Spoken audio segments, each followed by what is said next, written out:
नमस्कार दोस्तों, स्वागत है आपका स्टडी फॉर सिविल सर्विसेज में। देखिए, स्टडी फॉर सिविल सर्विसेज के छात्र हैं तो ये वाला टेलीग्राम जरूर ज्वाइन करके रखिए। यूट्यूब चैनल में हमारे साथ है तो भी ये वाला टेलीग्राम ज्वाइन करना बहुत ज्यादा जरूरी है। सारे नोटिफिकेशन, सारे अपडेट, सारे मोस्ट इंपोर्टेंट पिक्स, सारा रिवीजन सब कुछ यहाँ पे बताया जाता है।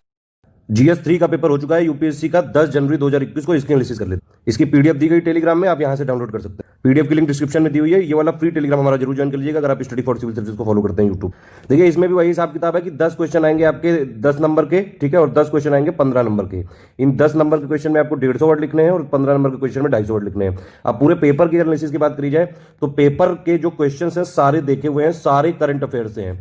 एक भी क्वेश्चन ऐसा नहीं है जो आप, अगर आप करंट अफेयर का एडिटोरियल वाला पार्ट पढ़ते हैं, ध्यान से समझते हैं, द हिंदू वाला, तो आप आराम से सारे क्वेश्चन अटेम्प्ट कर सकते हैं। दूसरी बात यह कि कोचिंग ऐसा नहीं कोई जरूरी है कि किसी की कोचिंग करना जरूरी है। कई सारे क्वेश्चन एनसीईआरटी बेसिक्स पे बेस्ड हैं। आप देखेंगे सारी चीजें एनसीईआरटी में कवर कर ली गई हैं। तो अगर आप एनसीईआरटी का बेसिक पूरा पढ़ते हैं, इसीलिए बोला जाता है हमेशा कि पहले आप बेसिक क्लियर करिए, ठीक है। GS3 का जो सिलेबस लिखा हुआ है उसके पॉइंट्स की बेसिक अंडरस्टैंडिंग आपको होनी चाहिए। एक तो वो बेसिक अंडरस्टैंडिंग होनी चाहिए, तो उसमें कैसे ली जा सकती है, एनसीईआरटी का आप बेसिक पढ़ लीजिए। बहुत सारी चीजें, कई सारे क्वेश्चन जो है आपको एनसीईआरटी और प्लस द हिंदू, अगर आप ये दोनों चीजें कर लो तो आराम से जो है आपकी अंडरस्टैंडिंग बन सकती है। लेकिन इन दोनों से करने से कुछ नहीं होगा, ना ही सिलेबस करने से होगा। आपको इससे सिर्फ बेसिक अंडरस्टैंडिंग बनानी है। करना क्या है, फाइनली आपको आंसर राइटिंग प्रैक्टिस करनी है। जितनी ज्यादा आप आंसर राइटिंग प्रैक्टिस करोगे उतना ज्यादा बढ़िया रहेगा GS3, GS1, GS2, GS4 चारों पेपर के लिए।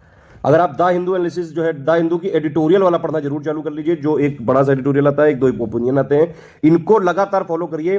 कई सारे क्वेश्चन GS3 वाले पेपर में यहाँ पे डायरेक्टली भी पूछे गए हैं, जो कि बिल्कुल जो है सिंपल तरीके से यहाँ पे बताए जा सकते थे। आप अगर आंसर राइटिंग पे लगातार प्रैक्टिस करें, ठीक है। 20 क्वेश्चन आए थे, चलिए क्वेश्चन भी देख लेते हैं। एक चीज और इंपॉर्टेंट यहाँ पे नोट करने वाली है, पूरे पेपर को देखकर जो समझ में आती है कि आपको पेपर के क्वेश्चन पढ़ने में भी टाइम देना चाहिए, ठीक है। आपके पास 20 क्वेश्चन होते हैं, 3 घंटे रहते हैं। आपको एटलीस्ट जो है 30 सेकंड जरूर यहाँ पे देने चाहिए, 20 से 30 सेकंड कि क्वेश्चन में पूछ क्या रहा है। ये बहुत इंपॉर्टेंट चीज है। अगर आपने जस्ट जो है क्वेश्चन के एक आध टर्म देखे कि भैया इंक्लूसिव ग्रोथ और सस्टेनेबल डेवलपमेंट के बारे में पूछा गया है, और आपने ये देखा ही नहीं कि भैया क्या पूछ रहा है, वो इंक्लूसिव ग्रोथ और सस्टेनेबल डेवलपमेंट की कोई डेफिनेशन नहीं पूछ रहा है, वो पूछ रहा है इंट्रा जनरेशनल और इंटरजनरेशनल ये इश्यूज क्या होते हैं। ये तो शब्दों पे पकड़ बनाने के लिए आपको शब्दों को देखना जरूर पड़ेगा कि भैया पूछ क्या रहा है, कहां से पूछ रहा है। तो क्वेश्चन को समझना भी जरूरी है। मतलब क्वेश्चन में सिंपल बात यह है कि जो पूछा जाए उतना बताइए, ज्यादा लिबर करने की जरूरत नहीं है। जितना पूछा गया है उतना टू द पॉइंट बताइए। क्वेश्चन का जो है जितना, मान लीजिए जैसे 150 शब्द है, 150 शब्द है, 250 शब्द है, उसमें भी आपको ध्यान रखने की जरूरत है कि अगर 150 शब्द है तो 160 के आसपास शब्द लिखे जा सकते हैं, इससे ज्यादा मत करिए। उसका तरीका क्या हो सकता है कि आप पहले ये चेक करिए कि एक लाइन में आपके कितने शब्द आते हैं, तो इससे जो है वर्ड काउंट कर लीजिए, तो एक रफ आइडिया मिल जाएगा कि भैया कैसे लिखना है। क्योंकि एग्जाम में आपके पास इतना टाइम भी नहीं रहता है, इतना प्रेशर होता है कि आप बार बार जो है इसको काउंट करने के बजाय, ठीक है। और दूसरी सबसे इंपॉर्टेंट चीज ये है कि कुछ लोग ये कह रहे हैं कि पेपर इजी है और देखा हुआ है, ये बिल्कुल सही बात है कि जो है पेपर करा जा सकता था पूरा का पूरा अटेम्प्ट। लेकिन समस्या बस यही है कि आप 20 के 20 क्वेश्चन के आंसर अगर वहां लिख पाए 3 घंटे के टाइम में, तो एक इंपॉर्टेंट बात है। और वो कैसे आएगा, लगातार प्रैक्टिस करने से आएगा। अगर आप बिना आंसर राइटिंग प्रैक्टिस किए जाएंगे एग्जाम में तो यही होगा कि मान लीजिए इसमें 20 में से आपको जो है 6-7 क्वेश्चन बहुत अच्छी तरीके से पता है, उसके लिए आपको बहुत सारे कीवर्ड पता है। तो कीवर्ड पता है तो आपको लगेगा, लालच आएगा कि यार ये जितने कीवर्ड्स हैं सारे इसमें डाल दो, एटलीस्ट इन वाले क्वेश्चनों में ज्यादा जो है मार्क्स खींच लो। ऐसा नहीं करना है। सारे क्वेश्चन जो है, अगर 10 क्वेश्चन है आपके 10 नंबर के, तो 10-10 नंबर सबका है, बराबर है उसमें वेटेज। 10 क्वेश्चन आपके 15 नंबर के हैं तो सबका 15-15 नंबर वेटेज है। इसीलिए सारे क्वेश्चन में बैलेंस बनाते हुए सारे क्वेश्चन को अटेम्प्ट करके वहां लिखना बड़ी बात है, जब इतना मेंटल प्रेशर होता है। तो जो लोग भी यहाँ पे पेपर पूरा लिख के आए हैं वो एक इंपॉर्टेंट काम है। इसीलिए लगातार आंसर राइटिंग प्रैक्टिस की जरूरत है। और यूपीएससी लगातार ऐसा काम कर रहा है कि जो कोचिंग वाले हैं, कन्वेंशनल कोचिंग वाले हैं, उनकी कोई जरूरत ना पड़े। ज्यादातर क्वेश्चन एनसीईआरटी बेसिक्स प्लस जो है आप जो बेसिक टॉपिक्स हैं, फूड प्रोसेसिंग वाला हो गया, जीएसटी कंपनसेशन वाला हो गया, कोविड महामारी हो गई, 2-2 क्वेश्चन पूछे इससे कोविड से। तो ये सारी चीजें कैसे आ सकती हैं, आप अगर डेली न्यूज़पेपर भी पढ़ते हो, उसके एनालिसिस पढ़ते हो, उसका जो है एडिटोरियल पढ़ते हो, ओनली करंट अफेयर वाला जो है हमारा चैनल, उसको देख सकते हैं आप। डेली हम वहां पे एनालिसिस देते हैं न्यूज़ की, और उसके साथ साथ आप राइटिंग की प्रैक्टिस भी करते हो अलग। लेकिन ठीक है, मतलब यहाँ पे जीएस क्या है, जीएस में क्या आपको बताया था मैंने पहले भी कि भैया बेसिक आपका अंडरस्टैंडिंग क्लियर हो गया, उसके बाद जीएस को लाइफ से कनेक्ट करके देखना बहुत जरूरी है, ठीक है। चलिए आप क्वेश्चन देख लेते हैं। पहला क्वेश्चन आया है इंक्लूसिव ग्रोथ और सस्टेनेबल डेवलपमेंट, लेकिन यहाँ पे 2 वर्ड है, इंट्रा जनरेशनल और इंटर जनरेशनल। आपने सुना होगा इंट्रा स्टेट और इंटर स्टेट, तो अगर आपको ये मीनिंग पता है तो आप आराम से कर ले जाओगे।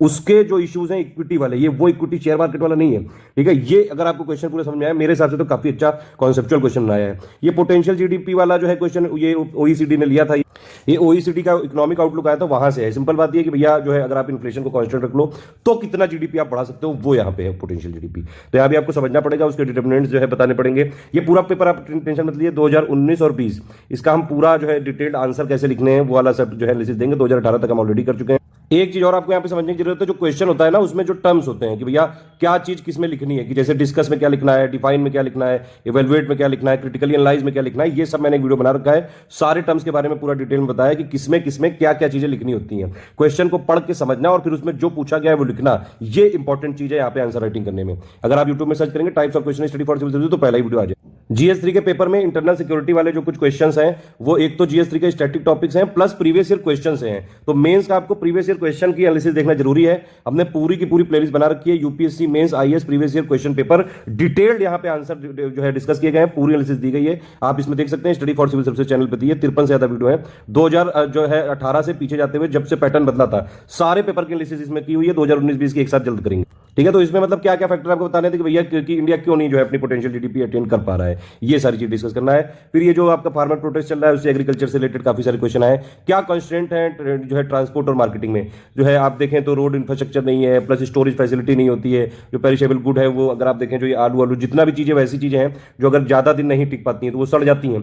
तो इसके लिए मेनली जो है कोल्ड स्टोरेज फैसिलिटी की प्रॉपर यहाँ पे जो है गाइडलाइन होनी चाहिए, प्रॉपर जो है इंफ्रास्ट्रक्चर होना चाहिए, रोड्स होनी चाहिए। अब जहां से मान लीजिए खेतों में प्रोड्यूस हुआ वहां से शहर तक आने में भी तो जो है ट्रांसपोर्ट चाहिए ना, तो वो अगर प्रॉपर सड़कें होंगी, बहुत सारे इश्यूज यहाँ पे डिस्कस करे जा सकते हैं। डेली अगर आप एडिटोरियल पढ़ते हैं तो सारी चीजें आप आराम से लिख ले। नेक्स्ट क्वेश्चन पूछा गया फूड प्रोसेसिंग इंडस्ट्री के ऊपर, ठीक है, कि भैया क्या क्या चैलेंजेस है, क्या क्या उसकी अपॉर्चुनिटी है। मोदी जी कहते हैं ना कि अगर चैलेंज है तो उसको अपॉर्चुनिटी में कन्वर्ट कर दो, हालांकि वो तो मजाक की बात है ये, लेकिन यहाँ पे आप आराम से यहाँ पे लिख सकते हैं। फूड प्रोसेसिंग का मतलब यही हो गया, मान लीजिए आपके पास जो है लहसुन है उसको आपने अचार में कन्वर्ट दिया, जो है कन्वर्ट कर दिया, टमाटर है उसको टोमेटो सॉस में कन्वर्ट कर दिया। ये वाला बिल्कुल डायरेक्ट क्वेश्चन है जीएस 3 का, अगर आप देखें पूरा सिलेबस में ही लिखा हुआ है। और ये ऐसा नहीं कि पहली बार आ रहा है, इसको डिफरेंट फॉर्म में पूछा भी जा चुका है। कैसे जो है फार्मर्स की इनकम यहाँ पे बढ़ा सकते हैं, फूड प्रोसेसिंग इंडस्ट्री को यहाँ पे इंकरेज करके। आराम से एडिटोरियल अगर पढ़ते लिखा सकता था, बेसिक भी अगर फूड प्रोसेसिंग का पता है तो आराम से लिख सकते। जितनी भी जो है लेटेस्ट टेक्नोलॉजी आती है उस पर यूपीएससी का ज्यादा फोकस रहता है। नैनो टेक्नोलॉजी वाला क्वेश्चन पूछा गया कि क्या अंडरस्टैंड आप करते हैं, क्या है ये और कैसे ये हेल्थ सेक्टर को जो हेल्प कर रहा है। फिर भैया साइंस कैसे जो है हमारी लाइफ में एकदम घुसा हुआ है,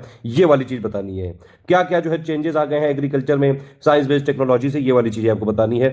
इतनी सारी डिफरेंट टाइप की मशीन आ गई हैं, और अगर आप देखें शुरुआत से लेकर जो ग्रीन रिवोल्यूशन आया वहां से लेकर जितने भी टेक्नोलॉजिकल चेंजेस, अगर आप कीवर्ड आराम से बहुत सारे लिख सकते थे। पराली जलाने के लिए कई सारी टेक्नोलॉजी आ गई है, तो बहुत सारा यहाँ पे पॉइंट लिखा जा सकता था, ठीक है। ये जो है ड्राफ्ट इन्वायरमेंट इंपैक्ट जो है असेसमेंट, ये वाला जो है 2006 वाले को इसने डाइल्यूट किया थोड़ा सा। अब गवर्नमेंट कह रही है कि भैया पहली बात तो यहाँ पे ये कि इन्वायरमेंट इंपैक्ट असेसमेंट क्या होता है। मान लीजिए आपने एक कोई आपको फैक्ट्री लगानी है कहीं, आपने वहां से जो है फॉरेस्ट क्लियर कर दिया, तो उसका क्या इंपैक्ट पड़ेगा वहां की फ्लोरा पे, वहां के लोगों पे, वहां पे जो इकोलॉजिकल बैलेंस है वो बिगड़ जाएगा। अब उसके लिए कहते तो यही कि भैया दूसरी जगह फॉरेस्टेशन कर दो, फॉरेस्ट लगा दो, लेकिन इंपैक्ट तो पड़ता ही है ना। तो उसमें पहले गाइडलाइन थोड़ी स्ट्रिक्ट थी, अब इनको थोड़ा सा डाइल्यूट किया जा रहा है ताकि यहाँ पे जो प्रोजेक्ट है उनको जल्दी जल्दी मंजूरी की जा सके। सरकार कह रही है कि भैया सेंट्रलाइज कर रहा है सब कुछ, लेकिन यहाँ पे अगर आप देखेंगे ध्यान से तो ये इसको डाइल्यूट कर रहा है। तो ये वाला दाइंदू का एक्चुअली एडिटोरियल है जो है, लगातार इस पे जो है दाइंदू ने कई बार बात करी है, लगातार एडिटोरियल को देखना जरूरी है। नेक्स्ट जल शक्ति अभियान के बारे में तो सरकार ने जोर शोर से प्रमोशन किया है, इस पे तो क्वेश्चन आना लाजमी भी था, और ये वाला चीज बहुत ज्यादा प्रमोट हुई है, ठीक है। मतलब डायरेक्ट क्वेश्चन पूछा गया है यहाँ पे, देखिए what are the silent features, आपने अगर ध्यान से थोड़ा भी पढ़ा होगा तो आराम से ही कर सकते हैं। साइबर क्राइम के क्या क्या टाइप है, हैकिंग हो जाता है, रैंसमवेयर हो जाता है, कंप्यूटर लॉक कर देते हैं, ये बहुत सारी चीजें। एक साइबर क्राइम की रिपोर्ट आई थी, उसमें बहुत सारे टाइप्स बताए थे सरकार की तरफ से, ठीक है। और क्या क्या मेजर ले सकते हैं भैया, सब जो है अवेयरनेस को क्रिएट करो। डिजिटल टेक्नोलॉजी बढ़ती आ रही है, उसके खतरे भी तो बहुत ज्यादा है, वो सब लोगों को बताना पड़ेगा, डिजिटली अवेयर करना पड़ेगा। भैया लालच में मत आओ कि यहाँ पे जो है आप, कई लोगों को एकदम से मेल आ जाती है कि तुम 10 करोड़ रुपया जीत गए हो और तुमको 10,000 रुपया देना पड़ेगा, ये सब में नहीं फंसना है, ठीक है। पेटीएम से एकदम से कॉल आ गई, तो ये सारी चीजें, अगर वैसे तो व्हाट्सएप यूनिवर्सिटी बड़ी बदनाम है, लेकिन इन सारी चीजों को रोकने में वो एक तरह से सहायक है, लेकिन ये लिखना नहीं था यहाँ पे, ठीक है। ये अवेयरनेस वाले आपको फीचर लिखने थे। अच्छा, ये वाली चीज हमेशा देखी गई कि अगर आपको जो है बॉर्डर एरिया वाले जो स्टेट है वहां पे मैनेजमेंट ठीक से करना है, इफेक्टिव करना है वहां पे, मतलब जो है कि कोई इन्फिल्ट्रेशन ना हो किसी भी तरह से, जो है सब कुछ वहां पे जो है पीस बना रहे, तो उसके लिए क्या है कि लोकल जो लोग होते हैं उनका कॉन्फिडेंस जीतना जरूरी होता है। अब देखा ये क्या, मान लीजिए जम्मू कश्मीर है, अब वहां पे 370 हटा दिया गया, तो वहां पे कुछ लोकल वाले जो ग्रुप है वो चकने लगे कि भैया हमारे राइट खत्म कर दिए गए हैं, ये हो गया वो हो गया है। तो लोकल जो है वो वहां पे लोग अगर उठते हैं, लोकल कोई टेररिस्ट बना, कोई लोकल में एक्सट्रीमिस्ट बन गया, कुछ भी बन गया, ये लोकल लोग ही सपोर्ट करते हैं उनको। तो क्या क्या जो है आपको यहाँ पे वेज यहाँ पे हो सकते हैं जिससे आपकी जो फोर्सेस है वहां पे लोकल का कॉन्फिडेंस जीते।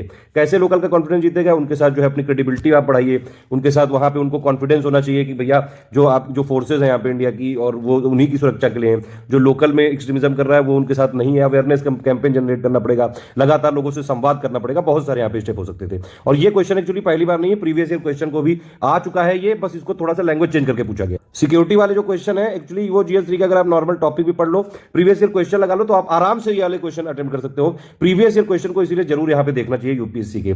जब से पैटर्न चेंज हुआ एक आइडिया तो लग जाता है कि भैया लिखना क्या क्या चीजें। अब फिर देखिए ये नॉर्मल सा क्वेश्चन पूछा गया। अब देखिए ये वाली चीजों में अब GS3 में आता क्या क्या है, एक तो इकोनॉमी आता है, एक इन्वायरमेंट आता है, कुछ ये साइंस और टेक्नोलॉजी से रिलेटेड इश्यूज आते हैं, सिक्योरिटी से रिलेटेड इश्यूज आते हैं। तो एनसीईआरटी इकोनॉमी आपको पढ़नी चाहिए, ठीक है। इन्वायरमेंट के लिए शंकर राइस की पढ़ी जा सकती है, साइंस के लिए एनसीईआरटी का आपको जो है जरूर पढ़ना चाहिए, सिक्योरिटी के लिए अलग से यहाँ पे जो भी टर्म्स दिए हुए हैं उनको आप गूगल करेंगे, विकिपीडिया करेंगे, स्टडी फॉर सिविल सर्विसेज की GS3 की प्लेलिस्ट देख लीजिए, और या फिर आप लगातार एडिटोरियल पढ़ते रहिए, इनसे हो जाएगा। यहाँ पे पूछ क्या रहा है कि भैया इन्वेस्टमेंट का क्या मतलब होता है इकोनॉमी में। अब आप मान लीजिए आप तैयारी करनी है आपको, ठीक है, आपने कोचिंग जो है ज्वाइन कर ली, आप बुक्स ले आए, तो वो क्या किया, वो आपने इन्वेस्टमेंट किया, फिर आपसे जो है उसका कैपिटल फॉर्मेशन हो गया, फिर आप कहीं सिलेक्ट हो गए, ठीक है, तो फिर नहीं सिलेक्ट हो गए तो भी बढ़िया है, तो जो है देश के लिए कुछ करेंगे, कुछ अपना जो है अपना परिवार का खर्चा चलाएंगे। नहीं भी हुए, आपने जो है कोई कोचिंग खोली, आपने यूट्यूब चैनल खोला, फिर वहां से आपने दूसरे लोगों को पढ़ाना चालू किया, वहां से जो है आपने दूसरे टीचर्स को जॉब दी। तो ये सारी चीजें यहाँ पे डिस्कस करनी है। कोई मशीन लाया, कोई ऐसी चीज लाई जिससे मान लीजिए कोई कंपनी है, वहां पे 10 मशीनें थी, ठीक है, 10 फोटोकॉपी की मशीनें थी, आपने जो है उसमें इन्वेस्टमेंट किया कि भैया 10 से हमको 100 करना है। अब 100 किया, उससे जो है कैपिटल जो है यहाँ पे फॉर्मेशन हुआ, क्योंकि ये आपको एक्चुअली आगे ग्रोथ कराएगा, उससे जो है आपका बिजनेस बढ़ा, आपने कई लोग को हायर किया, फिर 100 से लेकर 1000 पे पहुंच गए। ये सारी चीजें यहाँ पे डिस्कस करनी थी, ठीक है। और ये फिर उसके बाद क्या है कि पब्लिक इंटाइटी और जो है प्राइवेट इंटाइटी, मतलब गवर्नमेंट और जो है प्राइवेट लोगों के बीच में कोई एग्रीमेंट हो जाए, मतलब जैसे PPP आपने सुना होगा, ठीक है। तो ये वाली चीजों में मतलब सरकार के लिए कोई काम के लिए प्राइवेट को कभी जो है उसमें मान लीजिए उसमें कॉन्ट्रैक्ट पे दे दिया, कुछ आउटसोर्सिंग कर दी, ये सारी चीज डिस्कस करनी थी। GST का जो कंपनसेशन वाला है, इस पे इतना ज्यादा इशू उछला था ये बीच में। सरकार कह रही थी जो सेंट्रल गवर्नमेंट है कि एक्ट ऑफ गॉड है, तो जो मोदी जी कहते हैं ना कि जो चैलेंज को अपॉर्चुनिटी में बदल दो, तो एक्ट ऑफ गॉड तो कोविड वाला हुआ, अब उन्होंने अपॉर्चुनिटी में ये बदल दिया कि GST कंपनसेशन जो स्टेट्स को वादा किया गया था वो उस तरह से नहीं मिला। तो कई सारे स्टेट्स बेचारे जो है यहाँ पे कुकू कर रहे थे, उसके बीच में जो यहाँ पे टसल चल रही थी, वो सारी चीजें लिखनी है। कई बार एडिटोरियल में आया है ये, क्योंकि कोविड ने जो है पूरी दुनिया को इंपैक्ट तो किया ही है, और उसकी वजह से जब केंद्र सरकार के पास फंड नहीं आ रहा था तो वो दे भी नहीं पा रहे थे जो स्टेट्स के साथ वादे किए गए थे, तो इसीलिए फेडरल टेंशन क्रिएट हो गई, ये सारी चीज लिखी। अब इसमें देखिए ये क्या है, major factor for making rice wheat system success. अब जब ग्रीन रेवोल्यूशन चालू हुआ था तो ज्यादातर फोकस आप देखेंगे तो व्हीट और राइस पे ही था। दूसरी बात ये कि इसी पे ज्यादातर एमएसपी डिक्लेयर तो 22-23 पे किया जाता है, लेकिन ज्यादातर मिलता है इसी पे, जो एक्चुअल इंप्लीमेंटेशन है इसी पे। तो ज्यादातर लोग सोचते हैं कि यार क्या दिक्कत है, फिर यही उगाओ, कम से कम पैसा ही से तो मिलता है, कम से कम मिनिमम सपोर्ट तो है सरकार की तरफ से। दूसरी बात ये कि लोगों की फूड हैबिट ऐसी है, चावल दाल रोटी चाहिए ही चाहिए, ठीक है। नॉर्थ में भी देख लो आप, साउथ में भी चावल की सब कुछ बनता है। तो इसकी वजह से ये बेन कैसे हो गया है, बेन इसलिए हो गया है कि भैया ये वाटर जो ग्राउंड वाटर है उसको डिप्लीट करता जा रहा है, सॉइल जो यहाँ पे सॉइल फर्टिलिटी यहाँ पे इसकी वजह से डिक्रीज होती है। पंजाब वाले एरिया में देख लीजिए आप, पानी खत्म हो गया फिर भी वहां पे चावल और गेहूं खूब उगाते हैं, ये वाली चीजें। अब इसकी वजह से दूसरी जो क्रॉप्स हैं, दाल हो गई प्लस जो अदर न्यूट्रिशनल क्रॉप्स हैं, उनको उन पे ज्यादा फोकस नहीं रहता है फार्मर्स का, ये वाली चीजें यहाँ पे लिखी जा सकती थी। वाटर स्टोरेज और इरिगेशन के लिए बहुत सारे सिस्टम है। ये वाला एनसीईआरटी में अगर आप एनसीईआरटी ठीक से पढ़ लो ना तो आराम से क्वेश्चन कर लोगे, drip irrigation, sprinkle irrigation, rain water harvesting, बहुत सारी चीजें हैं। कोविड पे फिर से क्वेश्चन आ गया कि भैया कोविड जो हुआ था वो बात ठीक है, लेकिन टेक्नोलॉजिकल एडवांसमेंट ने जो है इस क्राइसिस को जीता, कैसे जीता, वर्क फ्रॉम होम वाला कल्चर चालू हुआ था कि नहीं हुआ था, कई लोग ऑनलाइन काम कर रहे थे, ऑनलाइन जो है डिजिटल एजुकेशन हो गई, स्कूलों ने ऑनलाइन शिक्षा देनी प्रारंभ कर दी। तो ये वाली चीजें जो है बहुत सारी कैंपेन चलाए गए, कोई जो है कभी मान लीजिए DRDO ने कोई वेंटिलेटर कर दिया, किसी और इंस्टीट्यूट ने कुछ और जो है इजाद कर दिया, जो वैक्सीन बना रहे हैं वो सब भी तो इसी का पार्ट है, ठीक है। तो इस साइंस और टेक्नोलॉजी वाला ही तो क्वेश्चन है ही सब। इसमें ये है कि भैया सोलर एनर्जी से जो है क्या बेनिफिट हो सकते हैं, ये वाला क्वेश्चन भी आप आराम से एनसीईआरटी से ही कर सकते थे। इनिशिएटिव क्या क्या हो सकते हैं, गवर्नमेंट ऑफ इंडिया ने PM किसान स्कीम लॉन्च करी है, लगातार सोलर एनर्जी पे जो है बल दिया गया है, जो एक टारगेट लिया गया था सरकार 175 गीगावाट वाला, उसमें सोलर का बड़ा कंपोनेंट है। प्लस आप देखें तो वो जो एक नेशनल एक्शन क्लाइमेटिक चेंज वाला जो प्रोग्राम था उसमें भी सोलर एनर्जी पे फोकस किया है। तो लगातार सरकार ने सोलर एनर्जी पे फोकस किया है, वो उसमें कई सारे प्रोग्रामों के नाम लिख सकते थे। NCAP, इसको तो पता नहीं कितनी बार जो है यहाँ पे एडिटोरियल में भी बताया गया है, हम लोगों ने भी कई बार जो है न्यूज एनालिसिस जो ओनली करंट अफेयर कहती है उसमें भी बताया, यहाँ पे की फीचर पूछे थे। तो ये वाला क्वेश्चन थोड़ा सा इजी माना जा सकता है। डिजास्टर मैनेजमेंट की अप्रोच कैसे बदल गई है, रिएक्टिव का क्या मतलब होता है कि पहले जब जो है हो जाता था तब यहाँ पे सरकार जगती थी, अब प्रोएक्टिव हो गई कि पहले से ही सजा गया कि prevention is better than cure, ठीक है। उस फिलॉसफी पे चल रही है, पहले से ही वार्निंग सिस्टम लगा दिए हैं, साइक्लोन आएगा तो आपको पहले ही पता चल जाएगा जो है 72 घंटे पहले। बहुत सारी चीजों में जो है ये इसमें चाहे एक चीज और है, सेंडाई फ्रेमवर्क वाले कई सारी गाइडलाइन यहाँ पे मेंशन की जा सकती थी, बशर्ते आपको सारी चीजें जो है सेंडाई फ्रेमवर्क के बारे में पता हो, एडिटोरियल एनालिसिस करते हो आप। ये वाला क्वेश्चन प्रीवियस ईयर क्वेश्चन है, लेफ्ट विंग एक्सट्रीमिज्म का क्या क्या डिटरमिनेंट है, ये आ चुका है, फिर से थोड़ा सा फॉर्म चेंज करके यहाँ पे बदला गया है। ये वाला क्वेश्चन आया है और कैसे क्या क्या चीजें यहाँ पे कर सकते हैं ताकि यहाँ पे जो थ्रेट है उसको यहाँ पे काउंटर किया जाए और इफेक्टिव एडमिनिस्ट्रेशन हो सके, वो वाली चीजें सारी अप्रोच बताई जा सकती हैं। प्रीवियस ईयर का क्वेश्चन है ये। Internal security threat, trans border crime जो है म्यांमार, बांग्लादेश, पाकिस्तान से तो टेररिज्म ही है, पाकिस्तान मतलब टेररिस्ट था, पाकिस्तान, ठीक है, बांग्लादेश से और कई सारे इश्यूज होते रहते हैं, म्यांमार से भी आप बहुत सारे इश्यूज पे बीच में 2-3 साल पहले म्यांमार के अंदर घुस के जो है हमारी फोर्सेज ने कई लोगों को वहां पे जो भी एक्सट्रीमिस्ट एलिमेंट थे उनको मारा भी था। ये बहुत सारे यहाँ पे इश्यूज यहाँ पे बताए जा सकते हैं, क्या क्या रोल प्ले है वो सब भी बताया जा सकता है। मतलब कुल मिला के सिंपल बात यही है कि आपको यहाँ पे अपना बेसिक क्लियर करने की जरूरत है एनसीईआरटी से। प्रीवियस ईयर क्वेश्चन जरूर देखते रहिए कि भैया पूछते कैसे कैसे हैं। प्लस एनसीईआरटी के अलावा आपको द हिंदू का एडिटोरियल पढ़ना जरूर चालू करना पड़ेगा।